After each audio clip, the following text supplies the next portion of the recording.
오늘, 내일, 모레 오전까지 여기 뱃셀 설계 및 제작에 대한 이해에 대한 강의를 맡은 양근석이라고 합니다. 반갑습니다.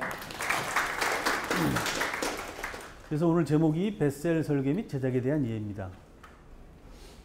컨텐츠를 보면요, 오늘 설명을 어떻게 드릴 거냐면, 먼저 이 뱃셀에 대한 기본적인 내용에 대해서 한번 보고요. 그 다음에 뱃셀을 사이징하는 거, 압력용기인데서 이제 기본적인 우리 프레셔 뱃셀에 대해서 사이징을 어떻게 하는지 아주 기본적인 부분에서 보겠습니다.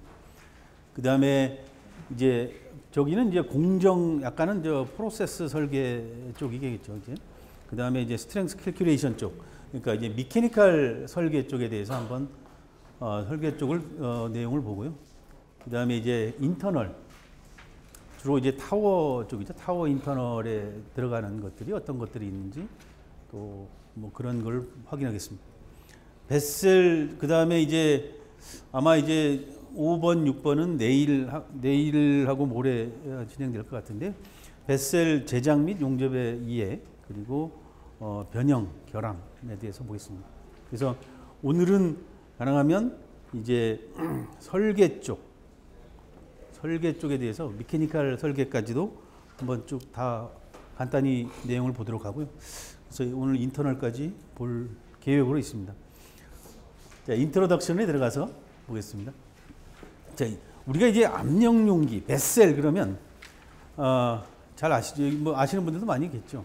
뭐 사실 압력용기에 대한 코드는 상당히 코드, 레귤레이션, 로우 상당히 많습니다. 뭐 각 나라마다, 그리고 전 세계적으로 가장 많이 사용되고 있는 것은 ASME, 미국의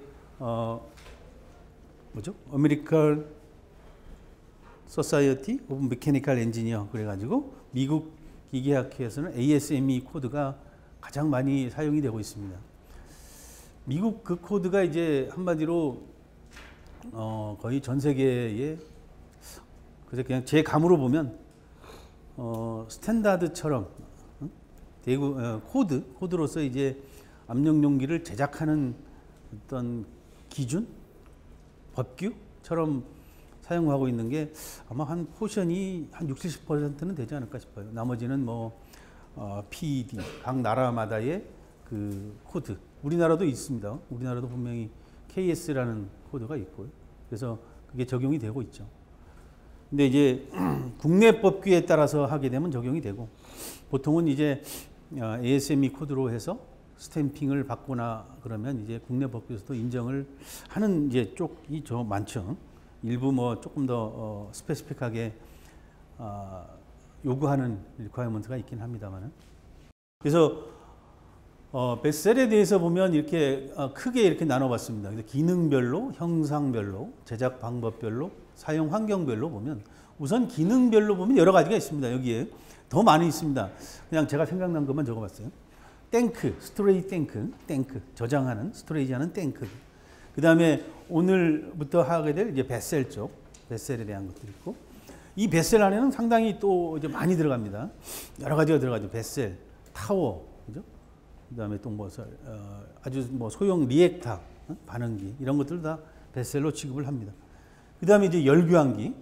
오늘 이제 요번에 이제 열교환기까지 들어가지는 못합니다. 그래서 열교환기 싹 뺐어요. 아예 싹, 거의 언급도 안 했습니다.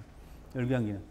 왜냐하면 열교환기는 또 하나의 아마 여기 안에도 과목이 있을 것 같은데, 열교환기만 가지고도 상당히 많은 시간에 대해서 설명을 해야 되기 때문에 열교환기는 싹 뺐습니다. 기능별은 그렇고요. 형상별, 생긴 모양별로 보면 실린더리컬, 우리가 가장 많이 쓰는 그 원통형이 가장 많이 사용을 하고 있죠.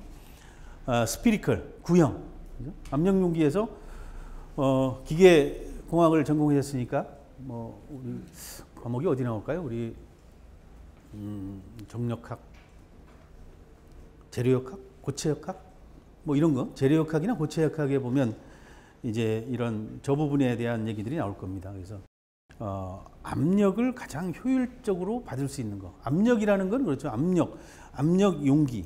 압력이라는 거는 이런 면에, 그죠? 수직으로 항상 수직으로 붙는 게 이제 작용하는 게 이제 압력이죠. 압력이다 보니까 가장 그 압력을 효율적으로 받아줄 수 있는 거 원통형과 그 다음에 더 좋은 거는 이제 구형이죠. 구형 압력 용기가 동일한 압력으로 봤을 때는 thickness나 이런 게 얇아지면서도 그 압력을 다 받아줄 수 있는 게 가장 이상적인 그게 이제 스피리컬 구형 압력 용기죠. 코니컬, 그죠? 콘처럼 생긴 거. 넌서큘러. 응? 꼭 원통형이 아니라 사각, 직사각형이라든가 뭐 정사각형형 이런 것도 있습니다. 호리존탈, 버티컬 뭐 이거는 그렇고요. 제작 방법별로 보면 뭐 모노월, 싱글월로 만드는 거. 그다음에 멀티월 여러 가지 레이어드로 해서 만드는 것도 있습니다. 포징을 해서 포지드. 그다음에 캐스팅 주철로 해서 만드는 거. 사용 환경별로 보면 이제 크라이오제닉 그러니까 저온 아주 낮은 온도에서 사용되는 거. 낮은 온도에서 사용된다 하는 거는 이제 기체를 압축을 해서 보관을 하거나 하게 되면 그 기체를 아주 낮은 온도에서 압축을 해야죠. 그죠? 그렇게 해서 사용할 때 하는 그런 크라이오제닉, 스팀 서비스, 그 다음에 러셀 서비스. 러셀은 이제 우리가 독성이라고 그러죠. 독성. 그 다음에 베큐um, 진공에서 사용되는 거. 그 다음에 fired, unfired. fired 히터라든가 이런 건 있지만 사실은 ASME 코드에서 fired 쪽은 취급을 하지 않습니다. unfired는 베셀로 취급을 하는데 unfired, 그 다음에 스테이셔너리, 고정용, 그 다음 모바일, 움직이는 거. 예를 들면 탱크로리 이런 것들, 모바일 이런 것도 있습니다. 호리존탈 베셀에 대해서 보면 이렇게 생겼죠. 많이 보셨죠? 여러분들 잘 알고 계시죠? 용도는 보면 이렇습니다.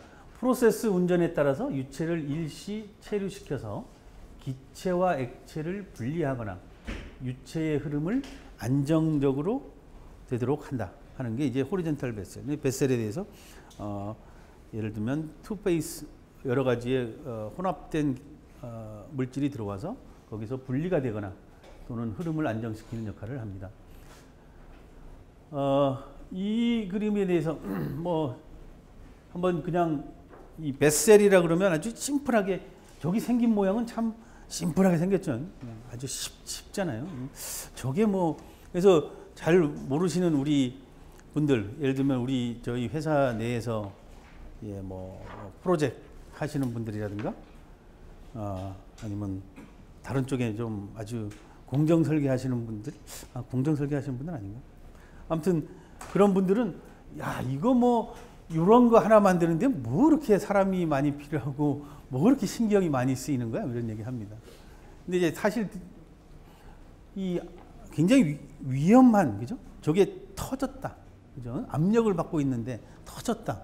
그럼 아주 문제가 크죠. 우리가 이제 하이드로 테스트, 그 다음에 뉴매틱 테스트 있죠. 그런 거죠. 뭐 테스트를 하면 이제 하이드로 테스트, 수압 테스트, 수압 검사 시험, 뉴매틱 테스트, 공압, 그죠? 공압.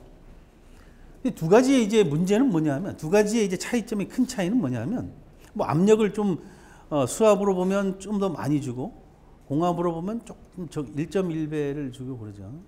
문제는 위험성이죠. 위험성. 물, 우리가 이제 H2O, 물은 압축이 안 돼요, 그죠? 압축이 안 돼. 그러니까 이제 압축 에너지를 갖지를 않아요, 별로. 근데 이제 공압은 어떻습니까? 공압, 공기, 특히 공기는 막 압축을 하면 과목도 있던데 컴프레서 막 압축을 해서 빵빵하게, 그죠? 우리가 이제 제가 예를 드는 게 이렇게 예를 듭니다. 그 풍선, 그죠? 풍선, 빵빵하게 빡 했다가 안에 물을 넣고 퍽 하면 얘는 그냥 퍽 이러는 거죠. 퍽 이러잖아요. 그냥 불어서 어떻습니까? 불어서 빵빵하게 불어서 빵 소리 나죠, 그죠? 그 뭐죠? 폭발하는 순간에 그 폭발 에너지가 굉장히 크다는 얘기죠.